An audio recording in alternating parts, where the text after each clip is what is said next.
So I'm talking about the different things that are included. We also include webisodes, and this year we've also included reality television.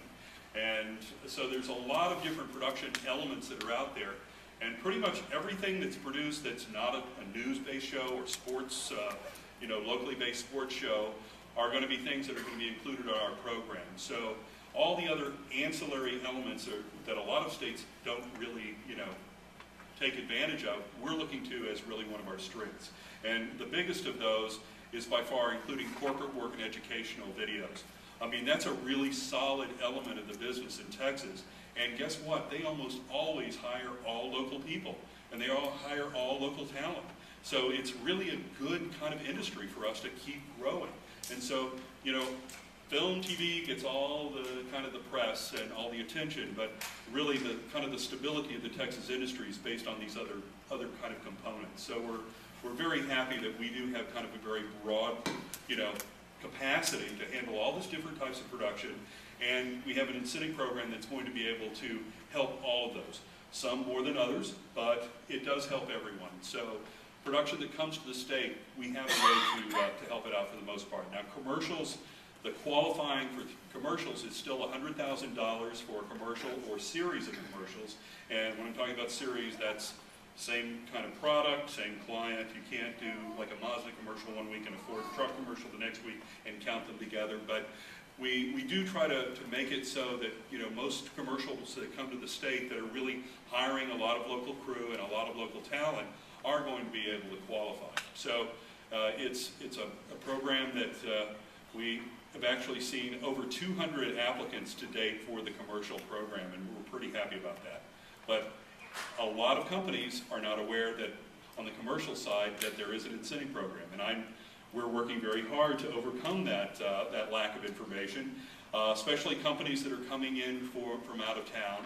And I would ask that if you hear about a big commercial that's coming in, and you even have the slightest idea, if you're out there in some way interacting with that production, and if you think that they're not applying for the incentive, just please call our office and we'll contact them and ensure them that we're happy to help them and to get them to apply in time. And the application process is fairly painless. It's all online.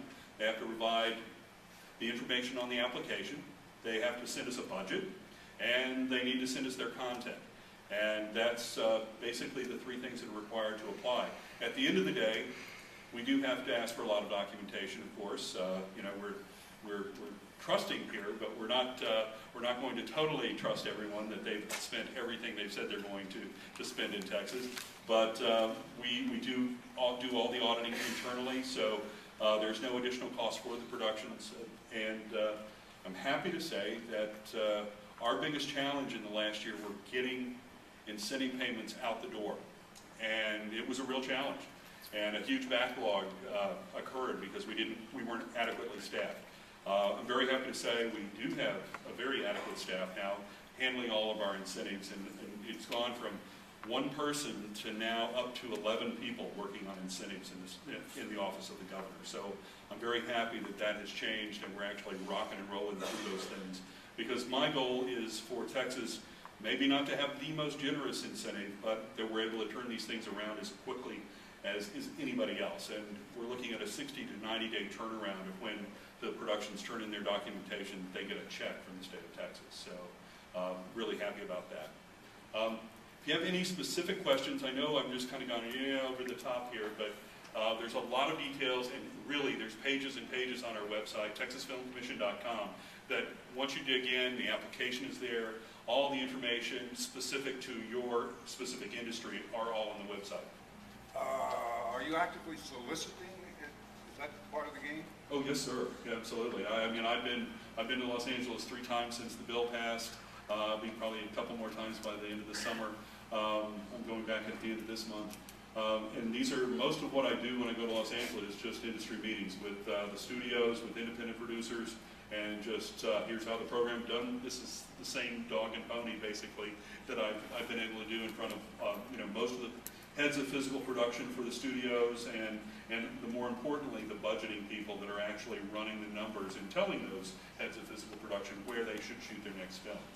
because in the studio level these days, they're the ones who really make the decision, not the production people. So we're going to also be including, besides these traditional elements, that we're going to have a component that will allow post-production to be included as a standalone production entity.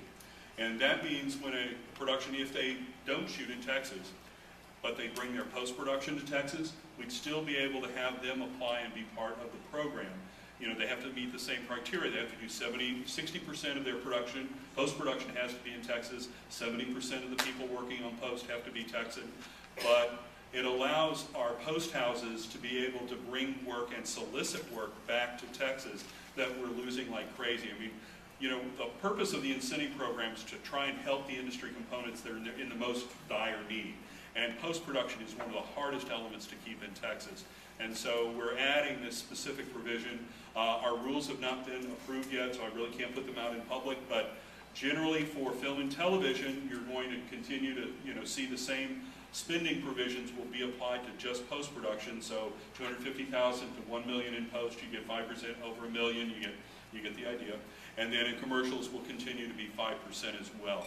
But it is something that I'm very happy that we're going to be able to include in the new program. The legislative process brings us a lot of things that, you know, some are great ideas, some are not so great ideas, but that's, you know, one of the elements that we have to kind of, we take as we make the arguments we make. And similarly, I actually tried to get rid of completely of the requirement of the threshold for 70% of the crew being Texans, because the only value is when you hire Texans. That in itself is the incentive. I mean, people who are trying to take advantage of an incentive, they're going to hire as many people who are valuable to them. That's inherently the value of the program. But there was an incredible, actually, amount of support for keeping that 70%, you know, in the statute, which, you know. So I happen to disagree, but I'm happy to have a program. So there's going to be elements with it, you know, kind of throughout any program that are not perfect, but this is such an improvement over what we had before. You know, lobby hard for expanding the program. That's all I can say. That's one of the elements about the TXMPA. You know, get involved with the legislative committee. You know, try and have your voice heard for lowering that threshold. These things can happen. You see them.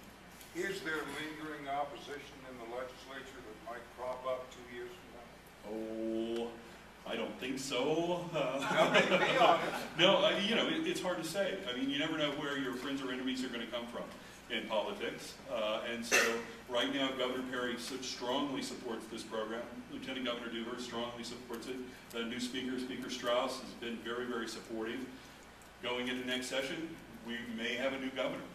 We don't know how that will go. I mean, there's a lot of, you know, there's going to be an election in November of 2010. So we'll see how the landscape looks then. The strongest component that the TXMPA has been able to employ is educating those legislators and letting them realize that this means something to their district as well. And that's hard sometimes in a lot of the other districts in the state of Texas.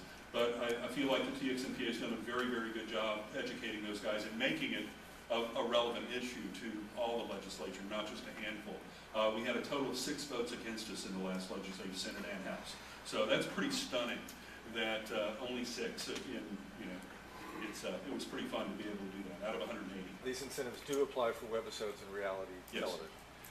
One of your browser windows there had an incentive calculator, and, Yes. and after incentive calculator it said doesn't apply to reality TV. That's the calculator. That's the calculation for option A and B. Reality is restricted to the 5% program. So you can get 5% and adding the 2.5% underutilized area. I see. So you can get 7.5% for reality television.